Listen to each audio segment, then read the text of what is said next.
Hi, this is Scott. Welcome back to another Hollinger Team video blog. This one is a question that's come up more so as the market gets stronger and people are selling properties and looking to reinvest. And one of the tools that they ask about and use quite regularly are the 1031 tax-deferred exchanges. So I thought I would throw out 10 of the most important or basic rules to 1031 exchanges for those that have done them before, just need a little familiarization, or for those that have never done one before and it sounds interesting to have the concept of being able to sell a property and buy another one and defer your capital gains tax until later.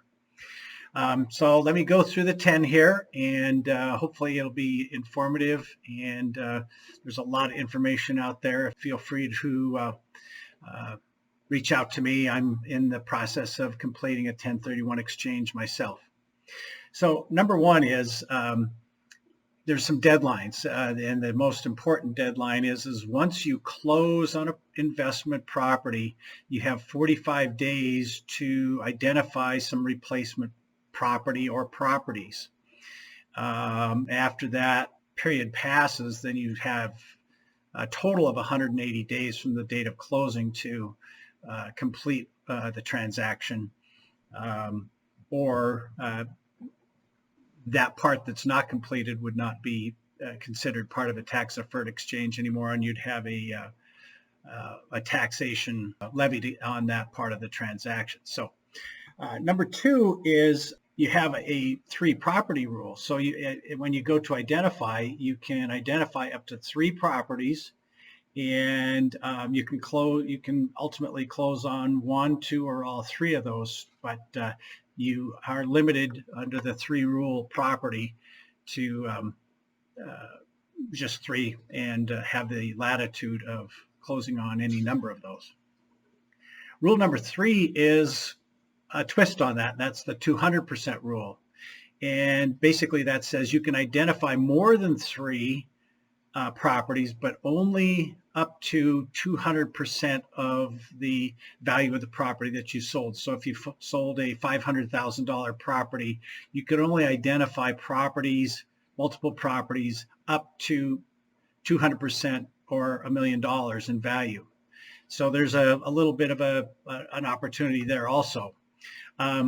Number 4 is the next twist on that, and that is you can identify more than 200% of the value of what you've sold, but you have to close on 95% of those properties. So in other words, if you turned around and say bought a subdivision with 10 lots or 5 lots or something like that, and it was $1.5 million, then you would have to close on 95% of those properties. That's kind of an odd number, trying to figure out how to do that when you have, say, 10 or 15 properties, but you're going to end up probably closing on 100% of all those. The properties that you identify that are part of any one of these rules, if you close on one of those properties, that does not free you up to then identify some more within that 45 days. That's just part of the initial identification, and so you can't add any more if you close within that first 45-day period. So that's one of those things that you just don't get like a free ride on some of that.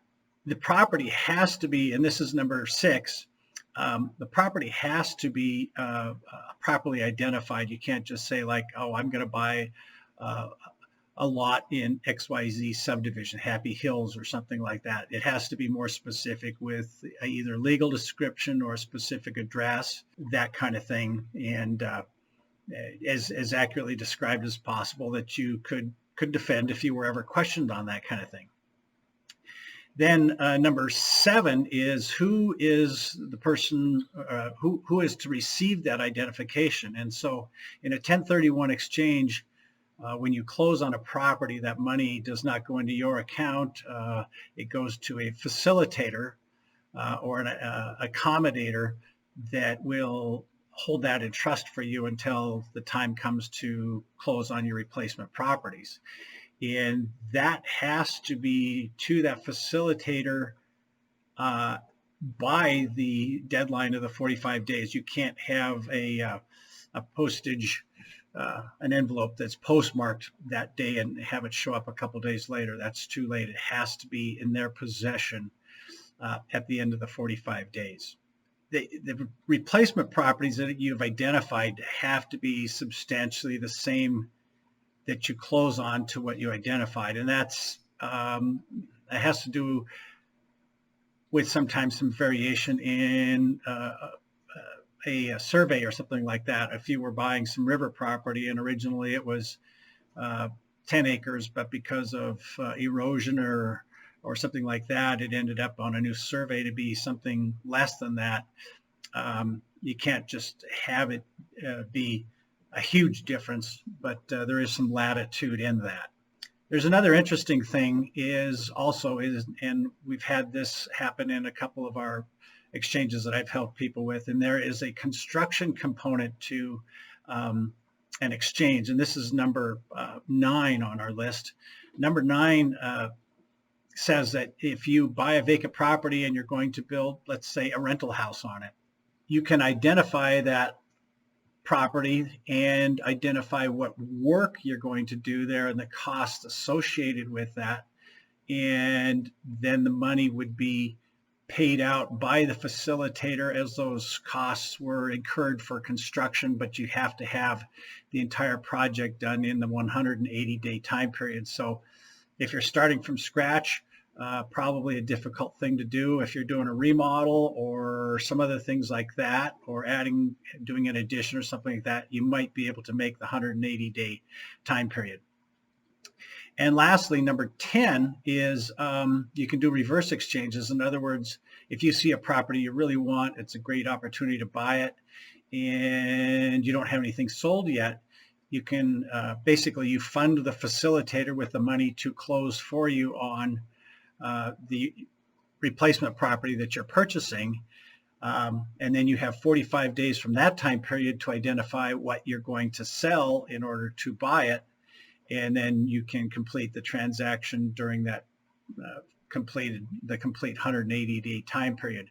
Sometimes that's really handy. People say, oh, shoot, I've got a great thing to buy, and I don't even have my other property listed that I want to sell.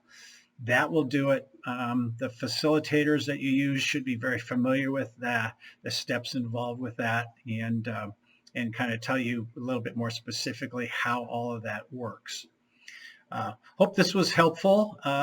It's a good opportunity to be able to buy and sell property and hopefully make a profit and be able to just defer your tax forward to a future date and change it from maybe non-productive or non-income producing property like vacant land into like a duplex or some office space or commercial space or something like that, or even farmland or orchards. Hope this was helpful. Thank you for tuning into the Hollinger Team video blog. Please subscribe if you haven't, and feel free to forward this on to friends and encourage them to subscribe also.